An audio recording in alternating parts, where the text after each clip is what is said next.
Smile 2 is out in theaters from director Parker Finn. It's a follow-up to the original horror film Smile, which came out in 2022 and was surprisingly very, very good. The sequel stars Naomi Scott and starts days after the first movie concluded. In the opening sequence, which is fantastically shot and executed, by the way, Joel, the survivor from the previous film, attempts to drop the demonic curse onto some drug dealers and survive it himself. He partly succeeds, not to spoil too much, and then, another couple days pass, and then we meet Skye Riley, who is sort of like early Lady Gaga, Taylor Swift type character, a hugely popular pop star. She's coming back after a year's break from her career that followed a terrible car crash where she was injured, her boyfriend died, there was some illegal substances being involved. So there's trauma, there's unresolved things in the past, and then of course the curse and the demon pass on to her because that's what the demon feeds on, and the smile entity starts to very quickly mess with her mind. So this is a strange scenario because I would say this absolutely isn't a great movie. I think it has numerous flaws and things to criticize, but despite all of them, I had a blast watching it. So let me start with the bad stuff actually. I think in a lot of ways it feels like more of the same. It's similar in structure to the first movie in many, many ways, and I don't think it ends up being inventive and unique enough. I would also say, and this is probably my biggest gripe with it, the abilities of the demon to alter reality are way too overpowered by now. Because in the first film we had this scene towards the end which turned out to be an illusion, a fake out.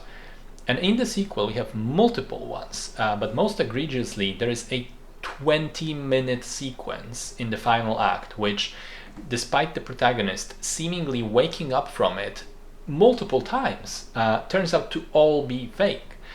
And I don't really like that. I get that this is what the character is experiencing, but in a way, this is an unfair way to trick the audience, to show us something that isn't real and introduce dramatic moments that then turn out to be fake. Because they didn't happen in real life. With that, two things happen. One, you stop caring so much because when everything can be an illusion, it breaks the suspense. And two, you find it hard to root for the protagonist and have hope for her because when she has zero control over reality itself around her, she has no chance to win. It's just torture porn at that point. I would also say that the violent deaths are a little too violent for me. They didn't need to be so graphic. It feels exploitative this time around. And finally, the movie is a bit too long. I think you can easily shave off 20 minutes of the runtime and not lose anything crucial. Now, as I said, despite all of this, I found myself enjoying the movie. I liked the vibe of being haunted by the smiley people. I liked having the protagonist be a prominent public figure. I think that is an interesting angle and allows you to have this amazing contrast between scenes where she's in public, surrounded by many people, and the sort of crushingly lonely scenes in her apartment. I thought the scares were generally very good, despite relying on jump scares. I have to admit they were effective. And I would also say there are some really fucking amazingly executed sequences in here. The opening scene, which I already mentioned, the two scenes in the apartment, one with the crazy fan and the other one with the dancers, and this one was my absolute favorite. And then the climax of the movie. I thought these were all some great pieces of horror.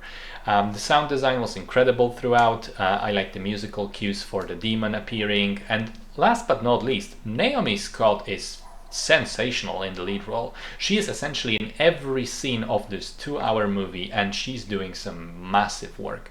So much range from pretended cheeriness, soul-crushing depressive episodes, total fear, anger at others around her, confusion. She can do it all and she does it amazingly. I think she's a large part of the reason why the movie works despite its flaws, because it's certainly an amazing performance. So yeah, I think it is a step down from the original Smile, but I still found myself really entertained.